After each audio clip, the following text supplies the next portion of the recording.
물투를 한 학기 동안 끝내는 학교입니다. 물투를? 네. 원투를 다? 아니요, 원은 아예 안 해요. 네? 물리 원은 안 해요. 물리 원은 통합과학 내용에서 그냥 해버리고요. 그 다음에 물투를 막바로 합니다. 그러니까 입학하자마자 물투를 해서 물투 내신 성적이 나와야 되는 학교가 과거죠. 그리고 올 주관식이고요. 주관식이라고요? 네. 못 찍어요? 모든 과목이 다 올 서답형이에요. 뭐 망했네. 영어도 그냥 국어 두 달 남아가지고 그리고 과거는 합격하면 가장 먼저 다녀야 되는 학교가 다녀야 되는 학원이 정보가 허물나게 어렵답니다. 그래서 C언어하고 파이썬은 기본적으로 하고 와라라고 얘기해요.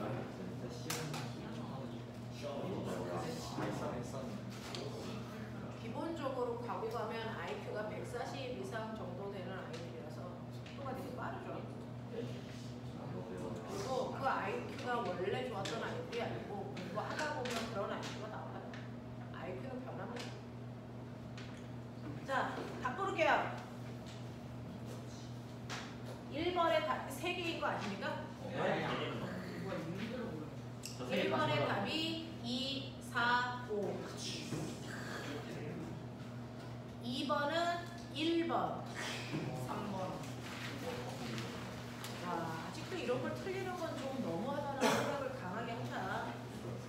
3번에 4번. 4번의 답이 3개인 거 아세요? 오케이. 1, 2, 5. 아, 5번. 아, 5번에 3번. 오케이.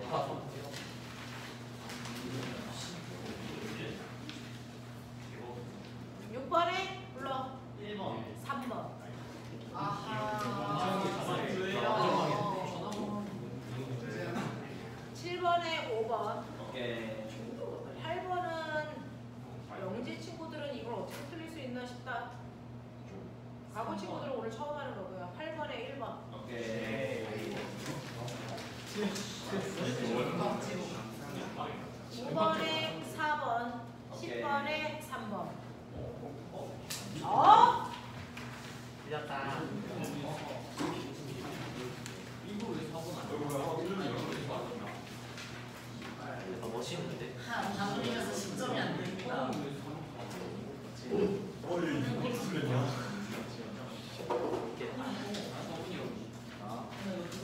자,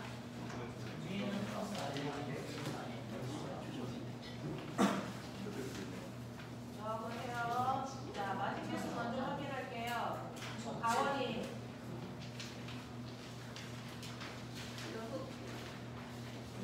5번이. 저 4개요. 윤서. 현수. 어? 아하. 재원이. 서준이. 이게 점수지. 강욱이. 반성해라, 강우가. 승배. 5개요. 은찬이. 혜봉이. 선호. 준호. 현호. 조한이. 동욱이. 지호. 혜민이. 5개요. 원준이. 현승이. 7개요. 이게 아니지. 자, 지금 여러분들이 가지고 있는 교재가 기억하기 묵혀있는 교재인데요. 이거를 따로따로 설명할 필요가 없을 것 같아서 5회차의 테스트지로 해서 여기 전체에 있는 내용을 정리해 드린 겁니다. 그래서 이 테스트지 숫자가 여기에 있는 학원에 있는 전체 설명입니다. 그걸 문제로 설명드리고 있었던 거고요. 자, 그 중에서 1번 문제 보시면 1번 문제는요. 그림은 3쌍을 나타냈다 이렇게 표현합니다. 자, 모든 물체는요. 여러분들이 보고 있는 것처럼 지구상에 있는 모든 물체는 몇 가지 상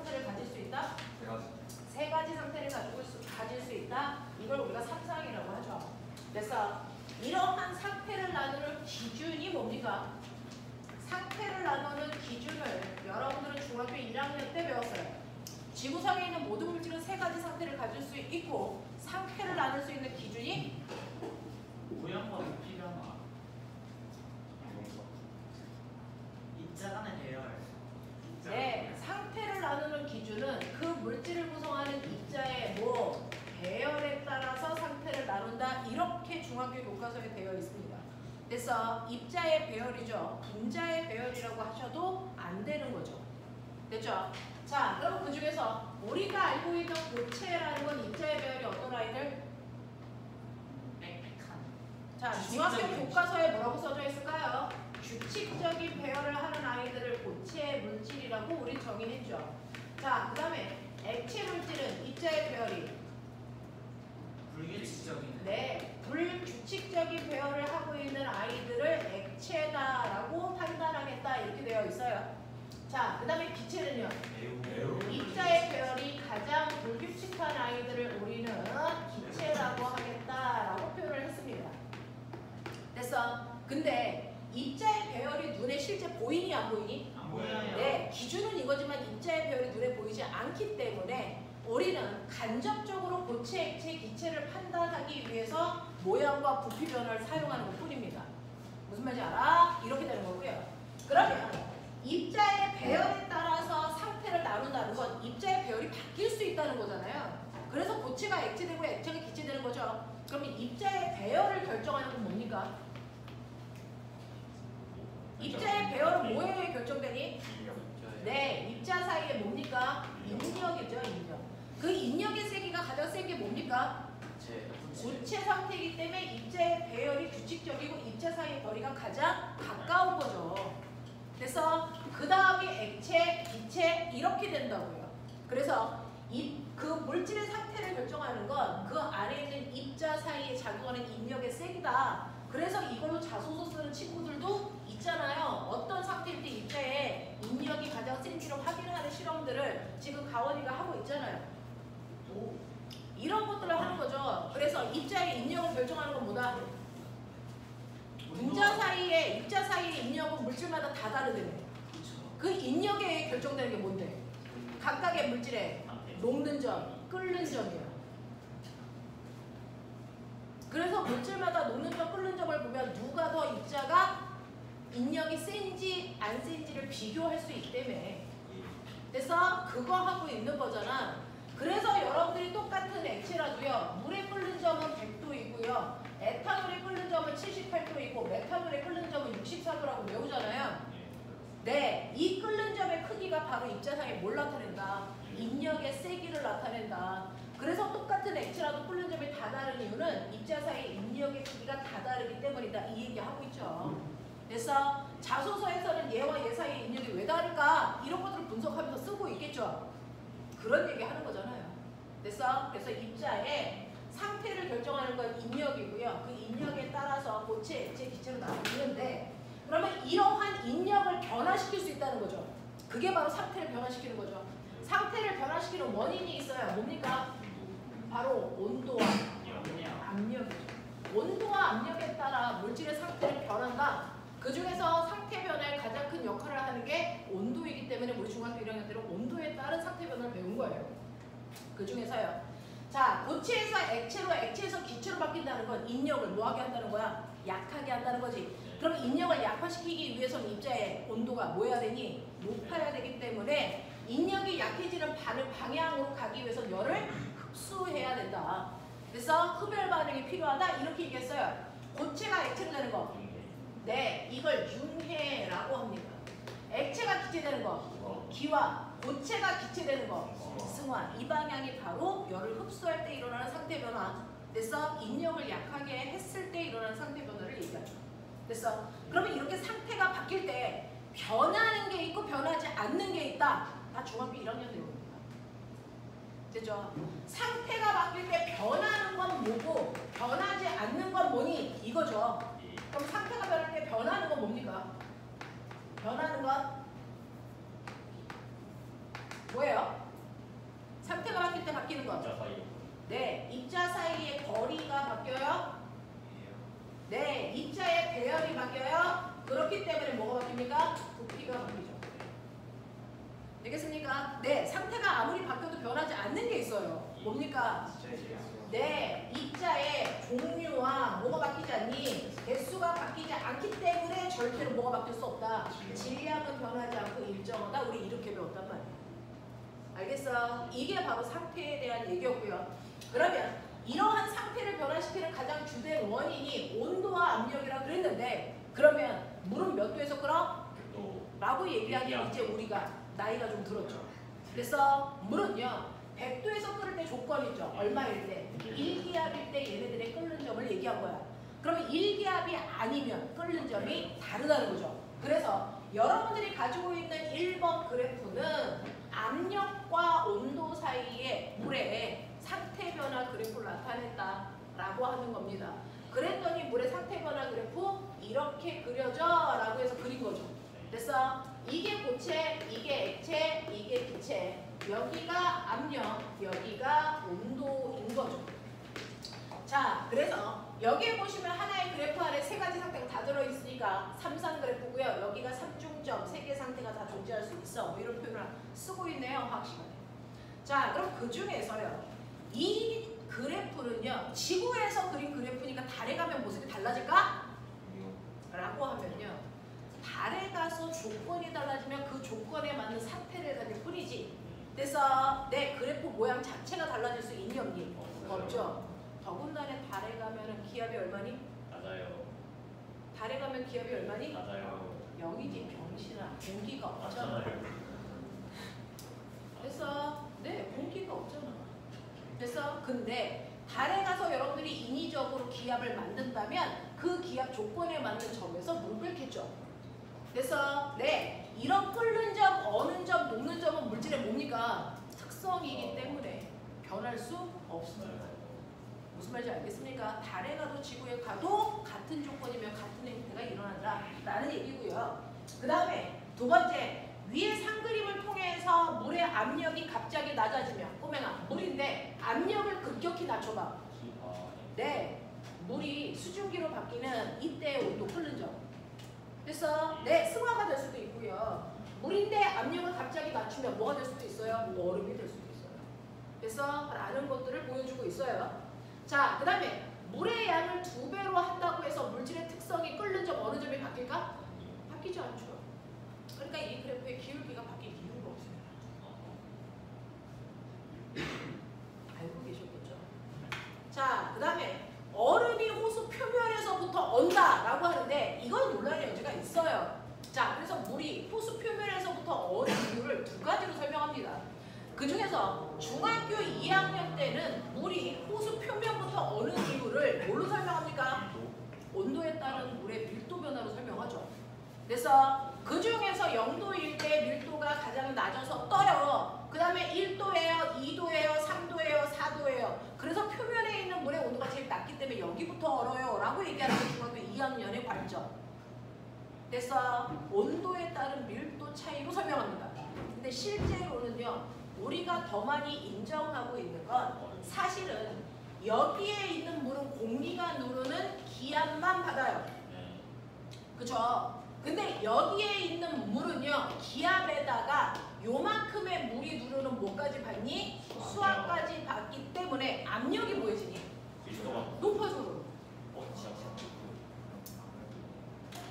압력이 높아진다. 그럼 어느 점이 뭐해지겠니? 낮아지겠죠. 그러니까 여기에 있는 실제 물은 0도가 되면 얼 수가 없습니다 라는 얘기예요. 맞아? 이게 훨씬 더 유력하게 우리가 알고 있는 건데 중학교 때는 2학년 때는 여기까지 끌고 갈 수 없으니까 온도에 따른 밀도 변화로만 설명하죠. 실제로는 한겨울이라는 3개월 동안 한파가 몰아닥쳐 추우면 열평형에 의해서 아래쪽에 열이 빠져나간다고요. 그러면 서서히 0도가 될 텐데 여기도 0도, 여기도 0도 될 텐데 그럼에도 불구하고 여기 물은 얼지 않는다라는 얘기예요. 그래서 압력이 높아지면 어느 점이 낮아지기 때문에 라는 얘기를 여기서 하고 있는 겁니다. 되겠죠? 납득하겠죠? 자, 그 다음에 5번 가시면 히말라야 산 정상에서 물의 끓는 점이 100도보다 낮은 것은요. 상그림의 증기 압력 곡선으로부터 알 수 있다. 자, 히말라야 산맥으로 가면 압력이 뭐해지니까? 낮아지니까. 끓는 뭐다? 낮아지고 있다라는 얘기를 하고 있습니다. 그래서 이런 얘기들을 알아듣기를 바랍니다. 자, 그 다음에 두 번째 보시면요. 열의 이동 방법인데 열은요. 고온의 물체에서 저온의 물체로 이동하죠. 자, 이동할 때 열이 이동하는 방법에는 몇 가지가 있니? 세 가지가 있죠. 뭐 있습니까? 네, 전도, 대류, 복사가 있죠. 그래서 이 중에서 우주공간에서 사용할 수 없는 열 전달 방법 우리 저번 시간에 배웠습니다. 뭡니까? 전도나 대류는 쓸 수 없어요. 그래서 복사의 형태로 매질 필요 없이 열이 이동하는 방식으로 사용된다라고 하는 거 알고 계신데 그 중에 기억 볼게요. 공기는 열 전도도가 매우 낮아서요. 대류가 없으면 열을 잘 이동시키지 못하는 좋은 부도체로 쓰인다. 그래서 여러분들이 북극이나 남극에 가면 주로 동물들은 털이 뭐합니까? 부실부실합니다. 그러면 그 털이 부실부실한 이유가 뭘까? 네. 그 따뜻하라가 털 자체가 보온의 효과가 있는 거니 털의 구조의 문제인 거죠. 그래서 털 자체에 구멍이 많기 때문에 그 안에 공기가 많이 포함되어 있는데 이 공기로 구멍에 박혀있기 때문에 대류가 일어난다 안 일어난다? 안 일어난다. 그래서 대류할 수 없는 공기는요. 열을 잘 전달하지 못하기 때문에 보온 효과가 뭐하다? 뛰어나다. 그래서 털이 많은 동물들이 따뜻하게 있을 수 있는 건 공기를 많이 포함해요. 단지 공기가 많다고 해서 따뜻한 건 아니야. 대류하는 공기들은 오히려 시원하게 만들어. 너네 사막에 있는 사람들이 어떤 옷 입을 것 같아? 네, 위아래 뒤집어 쓰죠. 네, 망토 같은 거 쓰죠. 그거는 그 안에 있는 공기가 잘 뭐하라고? 대류해서 시원하라고 입는 거예요. 근데 여기 있는 털은 박혀있는 공기들을 만드는 거예요. 그래서 대류하지 않는 공기를 만들기 때문에 그래서 공기를 통한 여러분들 열의 이동을 막아놓는다 라는 얘기입니다. 되겠어? 네. 그래서 박혀있는 공기들은요. 대류가 일어나지 않기 때문에 따뜻하다라는 걸 느끼는데 그 구조가 뚜렷하게 발달되어 있는 게 스티로폼 속의 구멍. 그래서 스티로폼 속에는 구멍이 많이 나 있어서요. 공기가 많이 박혀있대요. 그래서 단열 효과가 뛰어나다. 네, 그래요. 그래서 우리 건물 지을 때요. 이 안에 스티로폼을 다 집어넣어요. 단열 효과요. 네. 건축할 때 집어넣죠. 자, 그 다음에 니은 보시면 모든 물체는 전자기파 형태의 복사를 통해서 에너지를 방출하고 복사 에너지의 양은 물체의 온도에 따라 달라진다. 도대체 틀린 구석이 어디지 찾아보시라고요. 니은의 틀린 구석이 어디니? 뒤에 복사는 매질을 필요로 하지 않죠. 그래서 그 부분이 틀렸다는 얘기고요. 디귿에 틀린 건 뭡니까? 열 에너지가 정도예요. 열 에너지는 상관없어요. 온도가 높은 쪽에서 낮은 쪽으로 이동하지 열이 큰 쪽에서 열이 작은 쪽으로 이동한다라는 표현을 쓸 수가 없다 그랬습니다. 되겠습니까? 네, 라고 하는 거 기억해 두시면 되고요.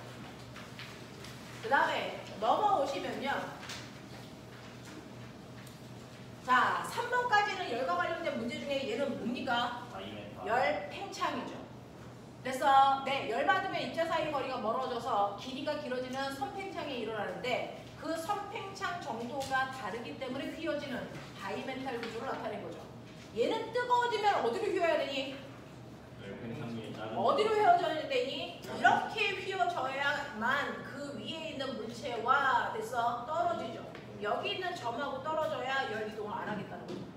그래서 아래로 휘게끔 하는 구조입니다. 그러면 여기에 있는 아이가 훨씬 더 길어져야 되니까 선팽창률이 뭐하네? 크네. 여기 있는 애가 작은 애로 뭐하라? 라고 하는 겁니다. 못 알아듣진 않겠죠. 자, 그 다음에 4번 그림인데요. 4번은요.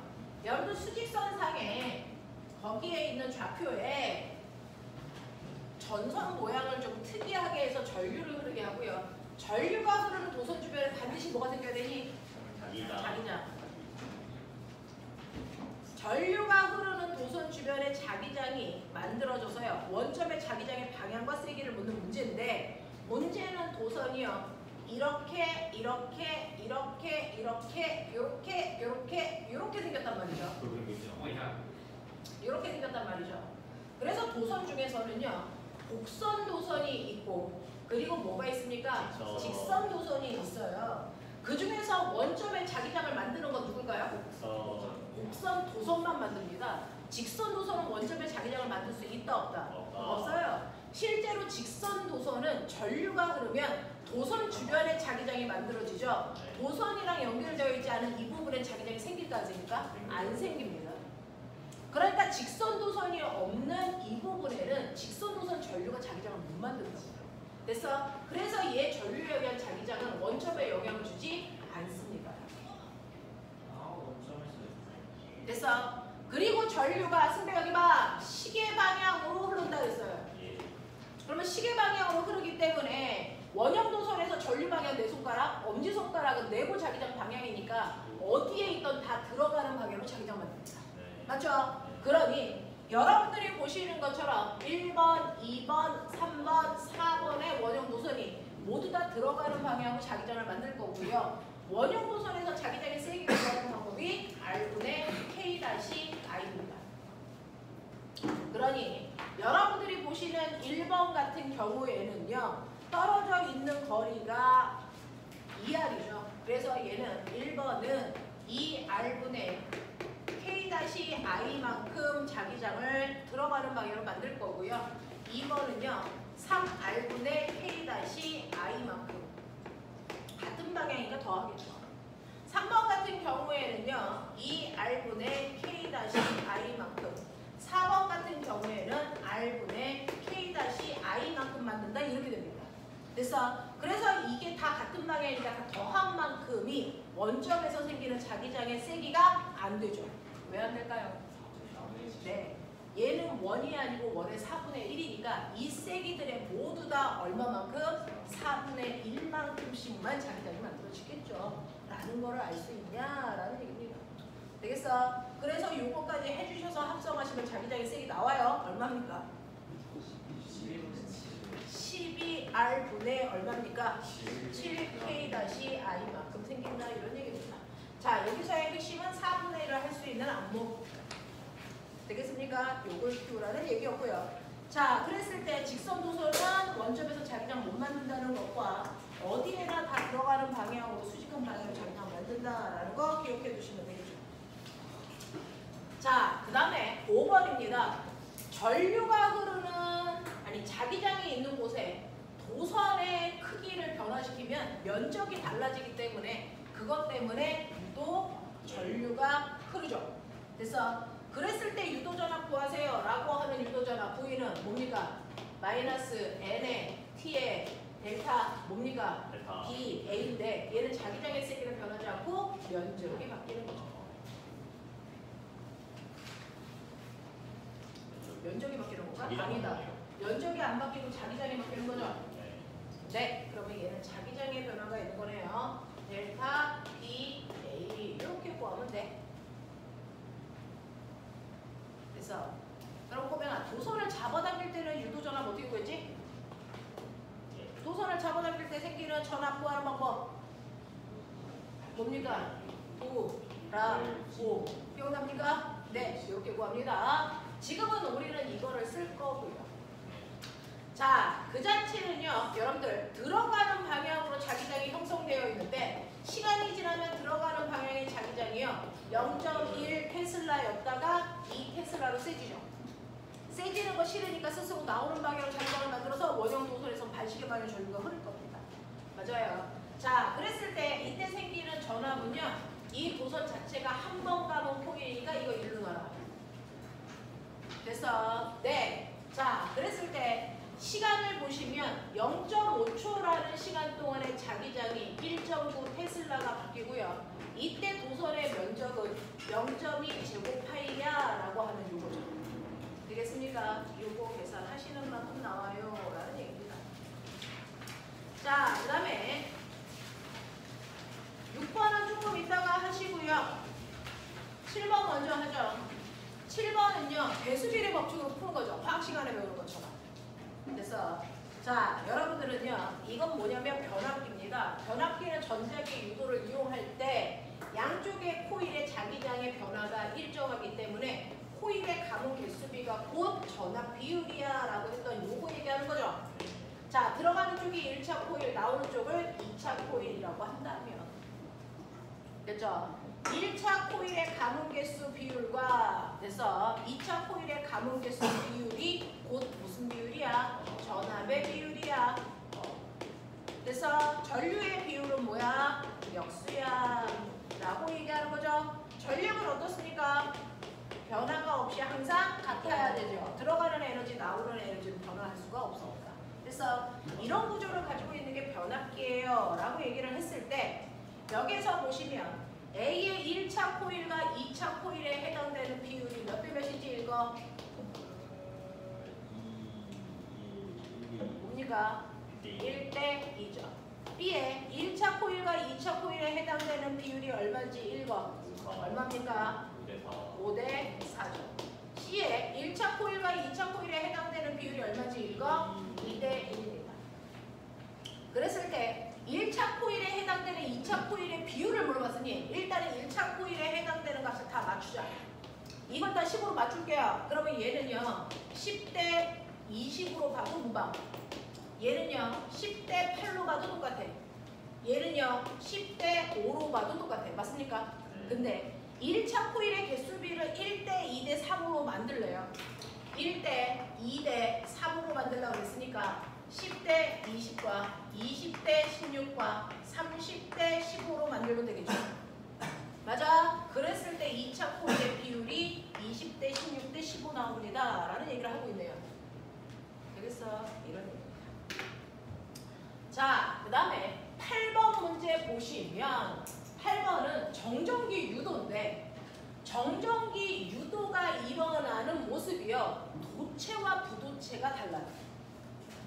정전기 유도가 일어나는 모습이 도체와 부도체가 다른데 거기 검전기를 감싸고 있는 통이 도체로 만든 통이야 이렇게 됩니다. 그래서 도체는요 실제로 전기를 띠게 될 때 어느 부분이 전기를 띱니까? 도체는요 속은 무조건 중성이고요 바깥쪽 표면만 전기를 띱니다. 그래서 바깥쪽 표면으로 전하가 밀리는 성질을 가지고 있어요. 라는 걸 알고 계시겠죠.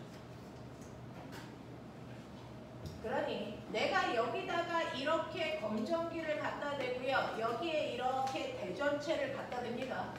그러면 전기를 띠는 건요. 가까운 쪽은 반대극으로 그래서 전하를 띠게 되고요. 먼 쪽은 같은 극을 띠게 될 거잖아요. 그래서 이렇게 될 거잖아요. 근데 만약에 이게 도체통이 아니고 부도체통이면 어떻게 됩니까? 이 통이 부도체가 어떻게 됩니까? 부도체도 정전기 유도는 일어나죠. 물론 유전공급이라고 얘기하지만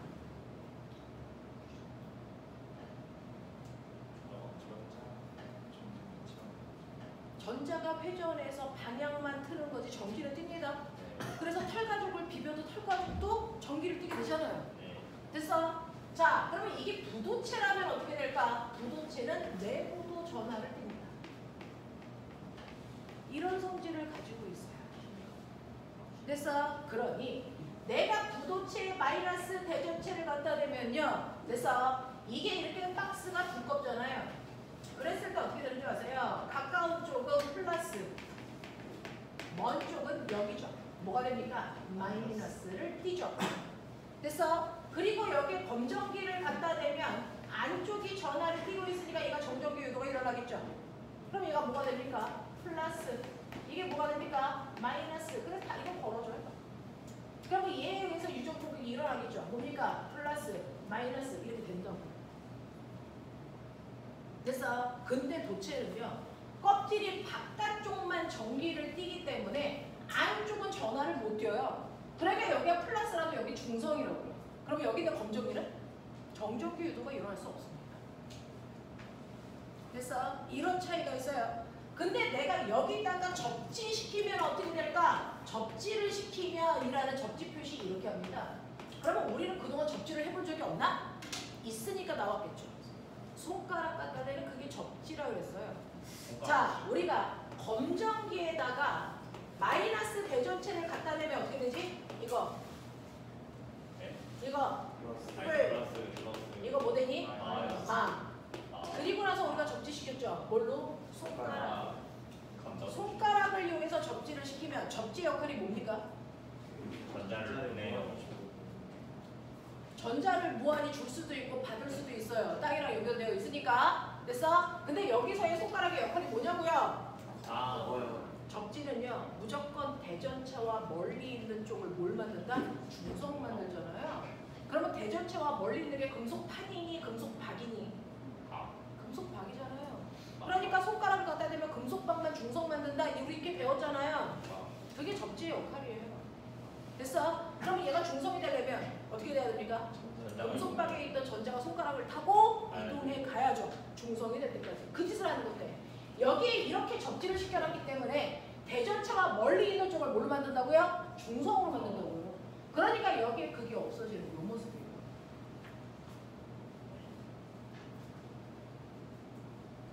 금속판은 영향을 받니 안 받니? 안 받아요. 금속에. 그래서 접지를 시키던 안 시키던 상관이 없어요. 왜? 내부에는 전화를 안 띄는 중성 상태를 유지하고 있기 때문에 그렇습니다.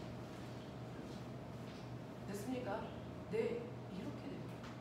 이렇게 됩니다. 얘를 접지시키면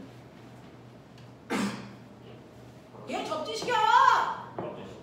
아무 일도 아무 일도 일어날 수 없어요. 얘는 자유전자를 받을 수도 줄 수도 없어요. 무슨 말인지 알아? 이런 됐죠? 신기하죠? 이런 얘기입니다. 접지라는 게 뭔지 그리고 금속과 비금속의 차이가 뭔지도 한번 보여봐 드렸어요. 그래서 1번 그대로 있다. 어떤 변화도 일어날 수가 없다라는 얘기입니다. 그래서 그러니까 번개가 쳐요. 자동차 운전하다가 번개가 치면 우리 빠른 속도 어떻게 해야 됩니까? 차 안에 들어가요. 차 안에 그대로 있어야 되죠. 왜? 자동차가 도체로 만들어져 있어서 안쪽으로 전화가 가니 안 가니? 안 간다고. 그래서 차 안에 있으라고. 괜히 튀어나오지 말라고요. 알겠어? 그런 얘기를 하잖아. 됐죠? 그래서 번개 치면 차 안에 그대로 있어야 돼! 라고 하는 게 차가 바로 도체로 만들어졌기 때문이야. 그 안에 있는 게 가장 안정적이야. 알겠어? 이런 얘기를 하고 있습니다. 자, 9번 보시면 밀도가 균일한 줄을 따라 일정한 속력으로 파동이 진행하고 있을 때요. 이때 여러분들이 확인할 수 있는 거 찾아보세요 라고 하면 첫 번째 그래프를 잘 보시면 우리 이 그래프를 통해서 뭘 할 수 있다? 파장의 길이를 알 수 있다. 얼마? 4m. 두 번째 그래프를 잘 보면 우린 뭐 할 수 있다? 4m가 아니고 맞잖아요. 4m. 9번이 4번이라 하신 거 아니에요? 뭐야 저거는? 그거는 3번. 4번이면 그 4m가 안 돼요. 4m 아니에요? 9번은 4m. 그다음에 9번 3번이요. 4번이 근데 왜 4번? 틀렸다. 자, 4번이라 들어가. 4번이요. 당연히 4번이요. 그리고 잠깐, 야, 내가 4번으로 부른 거 맞고요. 답이 4번이면 안 되는 건데요. 답이 잘못됐다. 사실 4번일 거예요.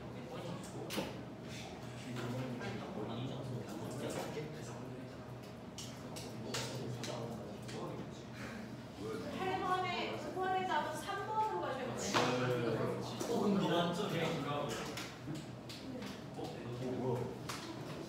완전 나왔어. 그리고 지금 나도 단원이랑 주환이? 똑같아.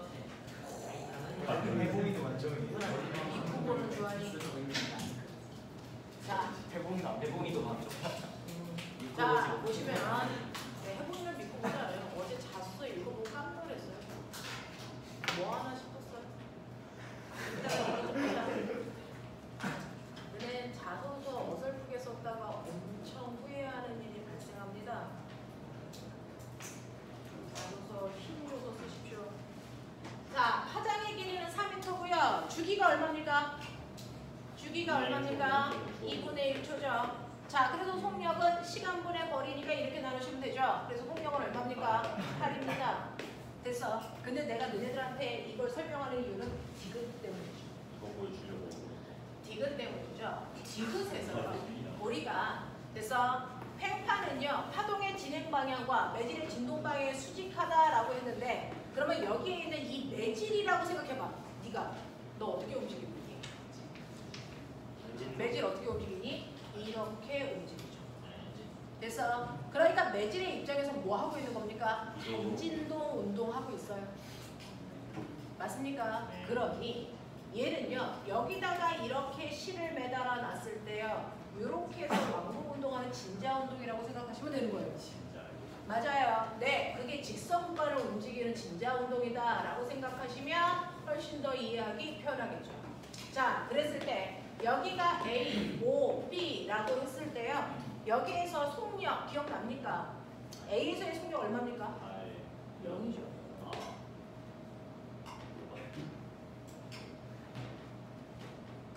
얘가 내려올수록 속력이 뭐해지니? 말라서. 왜 그러죠? 왜 그러죠? 네, 정확한 표현이죠. 여러분들이 보시는 것처럼 A로 5회로 갈수록 속력이 빨라지는 건 위치 에너지가 운동 에너지로 전환되고 있기 때문에 속력이 빨라지는 겁니다. 맞죠? 네. 그래서 내려올수록 속력이 빨라져. 가장 아래쪽에 내려오는 O 지점에서의 속력이 뭐가 된다? 최대가 되고요. 다시 O에서 B로 가면 운동 에너지가 위치 에너지로 전환되기 때문에 속력이 점점 느려져. 속력이 0이 될 때까지 갑니다. 이 얘기하는 거죠. 됐어? 그러면 얘네들의 가속도의 크기 또는 힘의 크기는 어디가 제일 큽니까?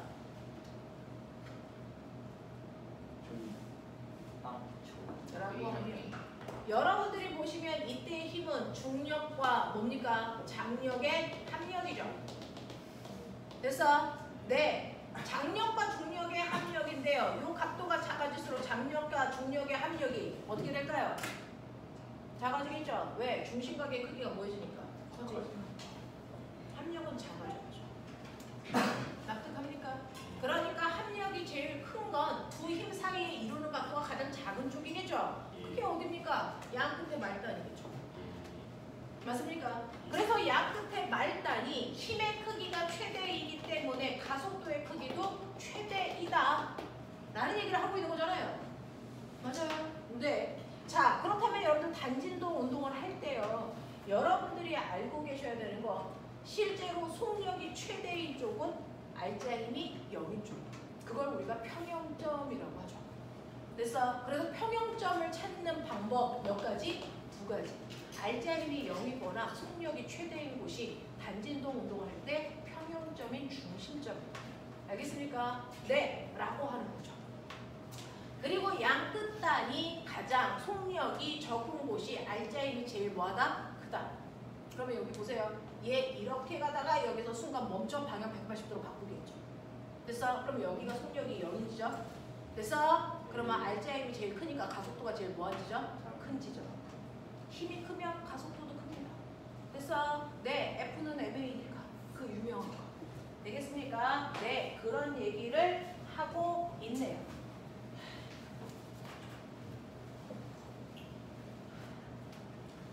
자, 그 다음에 왜요? 그래서 답이 3번이라고요. 답 3번으로 수정합니다. 자, 그래서 보시면요.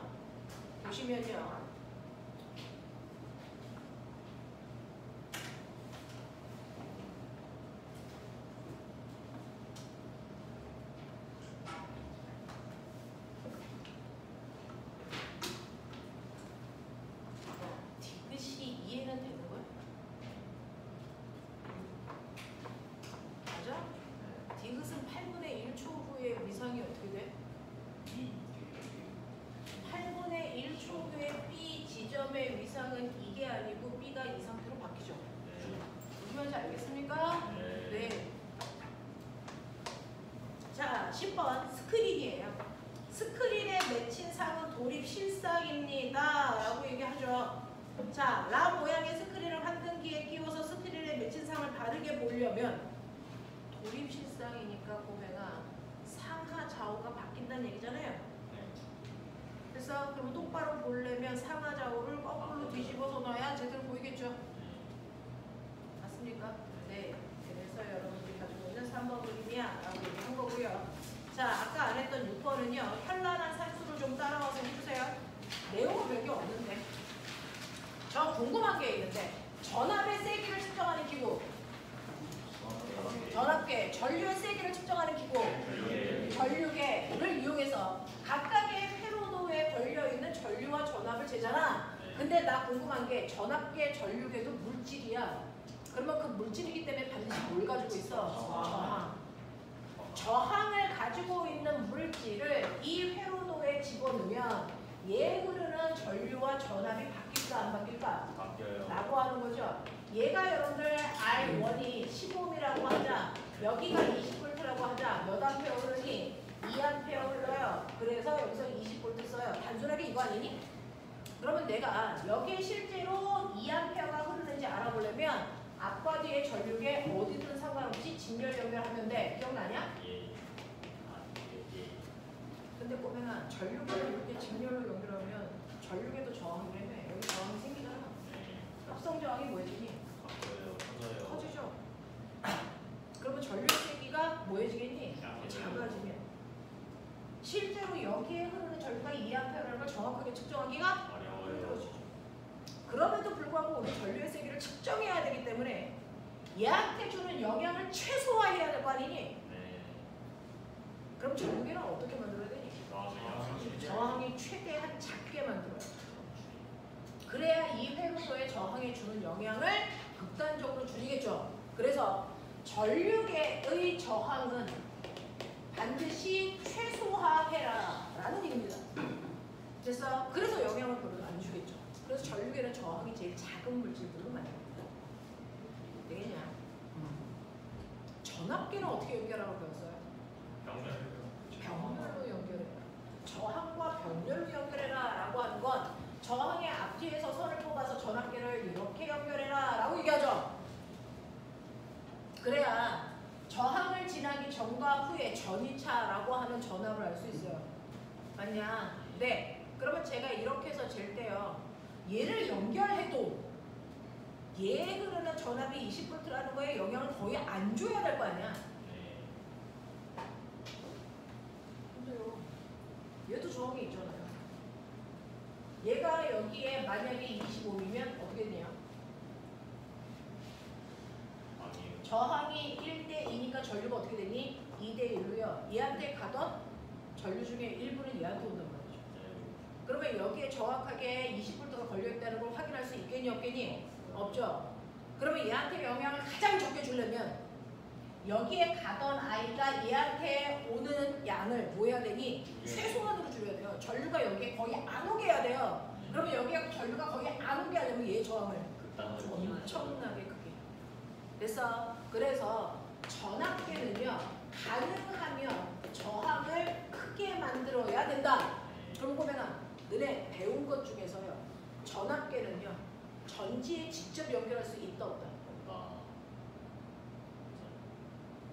이 중에서 건전지에 직접 연결할 수 있는 게 누구라고 배우니? 전압이. 너네 기억나니? 저항이 없어도 연결할 수 있는 거. 퓨즈. 저항이 없는 회로에도 연결할 수 있는 게 전류계니 전압계니? 전압이. 전. 유기하는 고정한데. 전. 앞계죠. 그래서 이미 얘는 저항이 크기 때문에 또 다른 저항이 필요하니 안 하니? 안 한대요. 얘는 저항이 너무 작기 때문에 건전지에 직접 연결하면 과전류가 흐르는 거예요. 그래서 어떻게 되는지 해보시면 되겠죠. 과전류가 흐른다는 얘기는 측정 범위를 넘겠다는 얘기잖아요. 전류가 고정한다.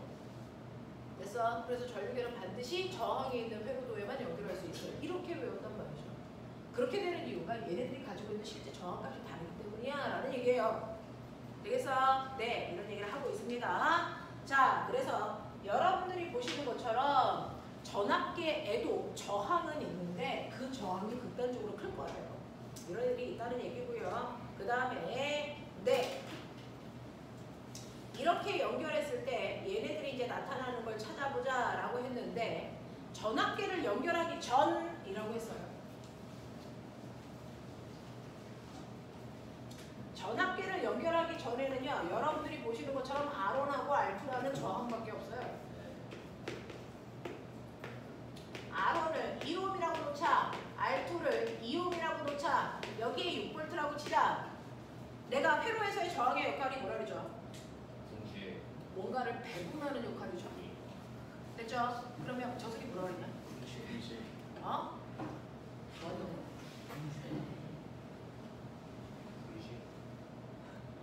회로에서의 저항의 역할은 뭔가를 배분하는 역할이죠. 직렬, 저항의 직렬 회로에서는 저항의 비율만큼 뭐가 배분됩니까? 아니요. 아. 병렬력. 진열. 직렬 회로에서는 전압의 비율만큼 뭘 배분한다? 전압을 배분하는데 전압과 저항은 무슨 관계가 있다?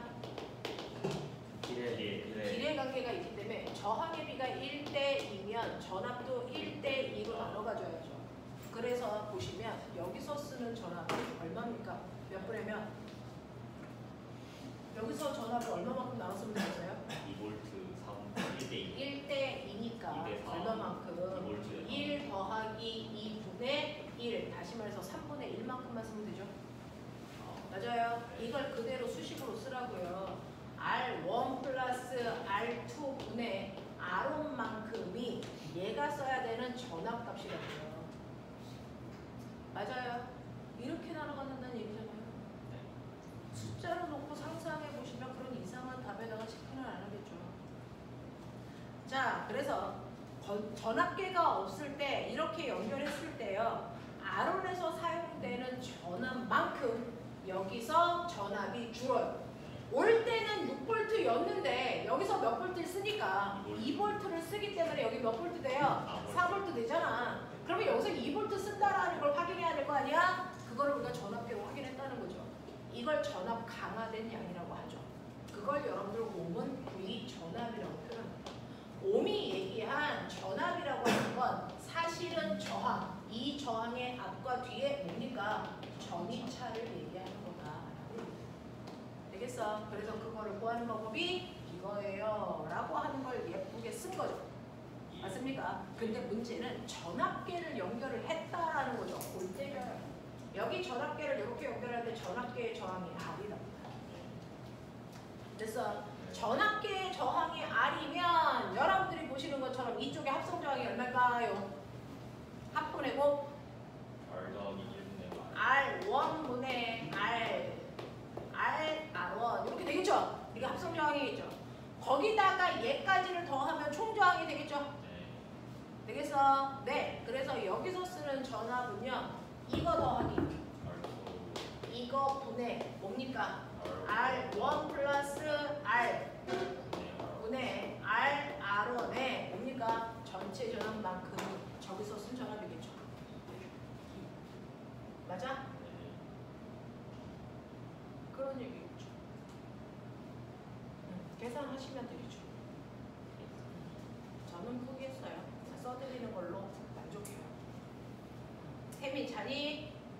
저는 어때요? 고개 들어.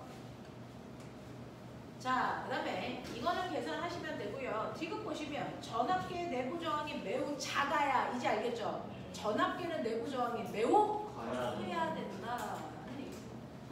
아시겠어요? 네, 이런 식으로 되어 있다라는 얘기입니다. 자, 그래서 여러분들이 가지고 있는 문제에 해당되는 모든 내용들을 사실은 50개의 문제로 정리해봐 드렸습니다. 50개의 문제로 여러분들 여기에 있는 교재의 내용들을 정리했어요. 자, 그러면 이 교재를 띄시면요. 지금 여기에 입발하는 시점들이 다른 친구들이 몇 명이 있어서 풀어낸 양이 다를 건데요. 자, 11페이지부터 12이요. 네, 12페이지. 자, 이 교재를 3바퀴 돌리죠. 대단히 빠른 속도로 3바퀴 돌립니다. 첫 번째는 교재 12페이지부터 맨 끝까지 기본 문제들 한번 쭉 돌리고 다 끝나면 두 번째 심화 문제 돌리고 다 끝나고 나면 창의 문제 돌립니다. 되겠어요? 오늘 기본 문제를 한 바퀴 다 돌립니다. 어디까지 돌립니까? 여기 왜요? 제가 안 설명한 거 있어요 혹시? 없죠? 저를 보는 이유가 뭡니까? 네. 저는 사실은 진도 나가는 신이었어요. 진심. 137페이지까지. 그래서 네, 한 바퀴 돌리시면 기억하게 되겠죠. 오늘이요. 자, 그래서 요거를 요번 주 다음 주까지 이 책을 완벽하게 다 돌리면 그 다음부터는 또 역학을 이런 식으로 돌려드리면 되겠죠. 아, 이 그러면 면접 가서 병신짓은 안 해요. 타고난 애들만 하겠죠. 그거야 돼요. 자, 여기 책. 오케이. 뭔 말이야? 책을 놓고 할게요. 책이 없어? 있을 수도 있어요. 무슨 말이야? 이중. 빨리 펴.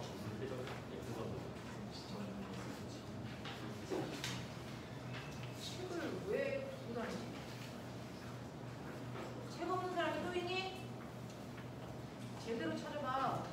아니 제가 여러 번 찾아봤는데 진짜 없어요.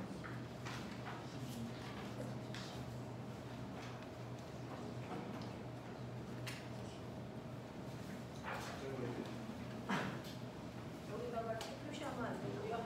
A4 용지에다가 다 그리면서 여기 있습니다. 네. 자, 기본 문제만 한 바퀴 쭉 돌리고 뒤에 다 있거든요. 채점까지 해서 질문 바로바로 하십시다.